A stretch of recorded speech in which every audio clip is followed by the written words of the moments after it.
Ah, yes indeed, yes indeed. The votes have been cast, the tallies have been counted, and today we're going to present to you the top 10 most annoying Transformers characters in all of Transformers history, as voted on by you guys in the latest GotBot Counts Down.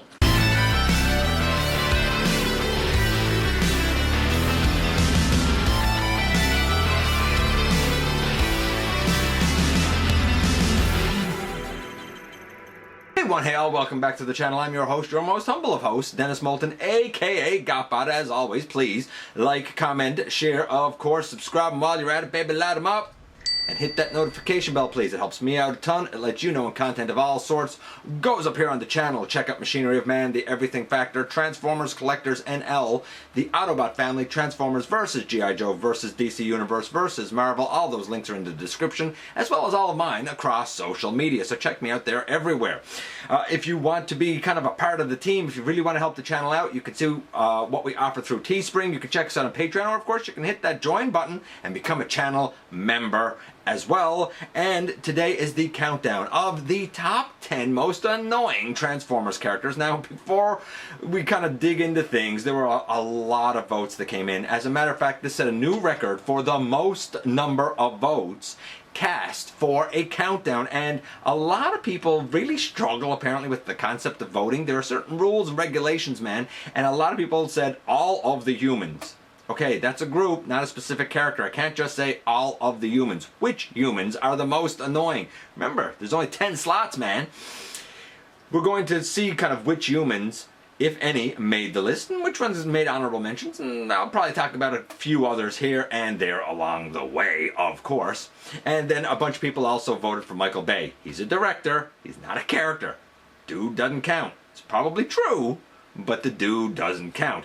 We had votes roll in for everyone from Chip Chase to Sorry to Miko to Megatron and Optimus Prime to Mohawk, who was in, I think, The Last Night, if I'm not mistaken. Carlo, Snowcat, both of those from Unicron Trilogy fame, of course. Perceptor, Sorry from Transformers Animated. Who else do we have here? And each of the members that make up Dino King, all of their different individual names, each got a vote apiece. None of them made the honorable mentions. None of them made the top 10 list. Before we do the honorable mentions in the top 10, I want to kind of explain that in trying to fit as many characters as possible on this, 2 of the slots in the top 10 I actually doubled up because they're characters that kind of go together as a pair, so to speak. And I'll talk about that a little bit more when we get to those slots. Had I not doubled them up, each individual still had enough that they would have taken up 2 slots on the countdown. And in a way it would have been almost a little bit redundant. You'll see what I mean when we get there. So with that caveat out of the way, here are the 5 honorable mentions this week. First and foremost, Animated Sentinel Prime. He was annoying. He was, very arrogant. And all around, he was just plain a jerk. And he definitely garnered some votes, enough to get him in the honorable mentions, as well as Windblade, which is kind of ironic since she was the fan-voted character, but she's kind of been shoved down everybody's throat ever since. Fred, as well as Miko, actually did make the honorable mentions. I mentioned her a couple moments ago. She had enough to make the honorable mentions. Fun fact, I like Miko, to be honest with you. I've never had anything against her. I get it. I get how she rubs a lot of people the wrong way and is annoying. But I never minded Miko. I just saw her as full of spunk and energy, I guess. In terms of the honorable mentions, the last one, the one that didn't quite make it on the countdown, is Starscream. Most notably, the iteration of Starscream that appeared in the Prime Wars trilogy, but Starscream as a whole didn't quite get enough. There were some splintered votes for Starscream across the movie and across G1 and across Prime Wars, so I put them together and it was enough to get him in the honorable mention. So what about the top 10? Well, let's kick things off with number 10 first. Now, number 10 technically is a tie because both of these guys had the exact same number of votes. If I had separated them, they would have taken slots 9 and 10. So I said, you know what? Let's just put both of them in 10. Let's just kind of open it up to kind of as many characters as possible. So who comes in at number 10? Someone that I don't have any plastic representation of, probably because they're so awful and annoying. That being Skids and Mudflap from, I believe it was Revenge of the Fallen. They weren't funny. They were bad stereotypes, outdated stereotypes at the time. And when I think of Skids, I think of the G1 character. Even though I'm not a fan at all of IDW, even the guy who's the strategist in IDW is better than what we got in the movies. As for Mudflap, he just seemed to kind of be like a tag along with Skids, and the two of them played off each other, but neither one of them played very well. And for that reason, they take the number 10 slot. When you're trying to be funny and it falls flat, that has to be considered a failure, and that has to be considered, perhaps, extremely annoying. Number 9 is another movie character that I actually don't have a representation of, and that is movie Wheelie. Much the same way that Skids and Mudflap were outdated, not funny when trying to be funny, and oftentimes inappropriate, so is Wheelie. And arguably Brains. Now, Brains did not really get lumped in with Wheelie very much there, but I see that he could have. You know, Wheelie spent so much time being foul-mouthed. He spent so much time with the innuendo that was inappropriate. It just didn't match. The character just... He wasn't a good Decepticon. He wasn't a good Autobot. He kind of didn't fit in anywhere. And I guess for that reason, he takes the number 9 slot. And number 8 is one that I maybe sort of have a representation of. It is Spike. Now, to be fair, this is called Spike because I had the Hasbro release of Masterpiece Bumblebee, and it came with Spike in exosuit, but apparently in Japan that version came with Daniel in exosuit, and it's the exact same thing. So Spike, we're going to call it Spike for now. I kept Sam from the movies as a separate character, even though technically Sam Witwicky and Spike are supposed to be the same guy. But I kept them separate. Nevertheless, Spike by himself garnered enough votes to take the number 8 slot. A lot of people said he was loud. He didn't really offer much help. He complained a lot. And a lot of times, rather than helping the Autobots get out of trouble, he spent a lot more time either distracting them or helping them get in trouble. And for that reason, he's annoying and takes the number 8 slot. And coming in hot at number 7 is Ironhide. Well, not exactly this Ironhide. It's Energon Ironhide, who I don't have a representation of. Here's the thing. Normally, the character of Ironhide is somebody that I like. It's a tough guy. Now, to be fair, this guy actually got a lot more votes than I thought that he would.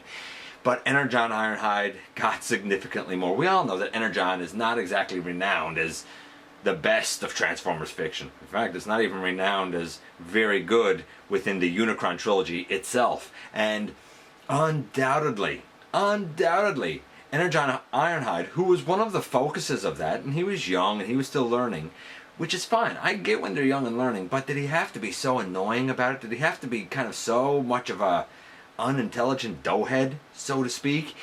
He always seemed to have like a lot of energy, and he had like a lot of bravado, but he didn't really put it to good use. And I guess for that reason, not to mention one of his best friends was Kicker, I guess for both of those reasons, he takes the number 7 slot. Number 6 got the votes that he got at number 6 because of his rapid pace of speech. I'm talking, of course, about Blurr. A lot of people said that that fast-talking speech was really annoying. And I could understand that, but I sort of matched the character. And every time I see Blurr without it, I always feel like he's supposed to talk fast. Was it annoying? Absolutely. Was it a character trait? Also absolutely. Maybe poor old Blurr, because of the idea of him speaking so quickly, maybe he was destined to be annoying from the get-go. Who knows? Nevertheless, he got enough votes that he came in at the number 6 slot. And here we are once again at the halfway mark. And you know as well as I do that the halfway mark is a place where I always like to kind of pause for a second, take a breath, especially after talking really fast there for Blurr. That was not easy to spit out. I'm going to tell you now, it was not easy to spit out. So who took the number 5 slot? Who was at the halfway mark for the most annoying character in Transformers? It would have to be Bumblebee. Now, to be fair, this is Hornet's agent. I'm going to kind of explain Bumblebee here a little bit. Animated Bumblebee got enough votes by himself that I kept him out of the mix. He didn't end up getting enough to even make the honorable mentions. But a few people did vote for Animated Bumblebee. Far less people voted for G1 Bumblebee. Truth is, though I lumped the rest of the Bumblebees together, pretty much what everybody said is, any iteration of Bumblebee where he's either talking through his radio or it's all static is annoying. So it's that static talk that's annoying. I don't know. To me, I've always disliked this little yellow runt since I was 6 years old, so I lumped them all together. What do you want? It's my list, I'll do what I like. Okay, admittedly I was hard on Bumblebee. Truth be known, what I probably should have had was a movie version of Bumblebee to display it.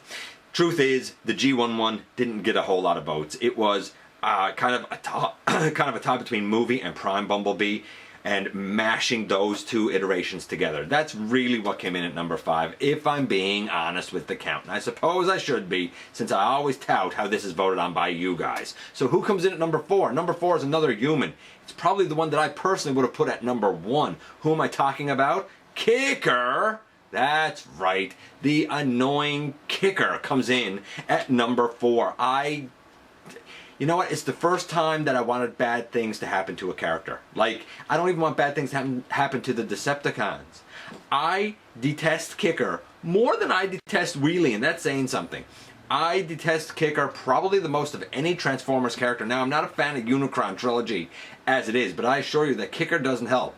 Why did you guys vote for Kicker? Well, the wording that I got back was that he always complained, he was always yelling, he didn't want to cooperate, he wasn't a good team player.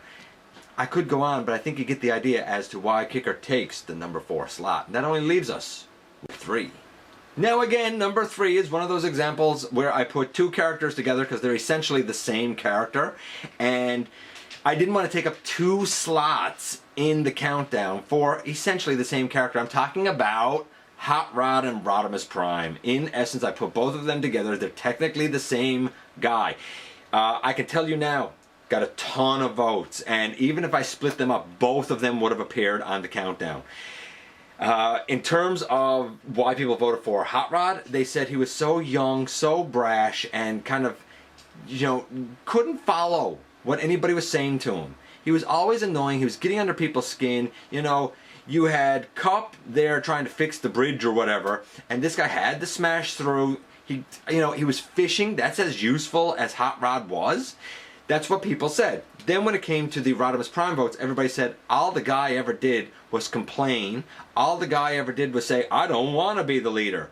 And all the guy ever did was try and give the Matrix back at his first chance he had. Plus, when the planet that Sandstorm loved, his home planet, was in essence destroyed, this guy was about as cold and callous as you can be, saying it wasn't that great. Anyway, for him being cold, callous, and reckless, he takes the number 3 slot, and that only leaves us with 2. Coming in at number 2 brings us back to this mold again, except this time it's Daniel.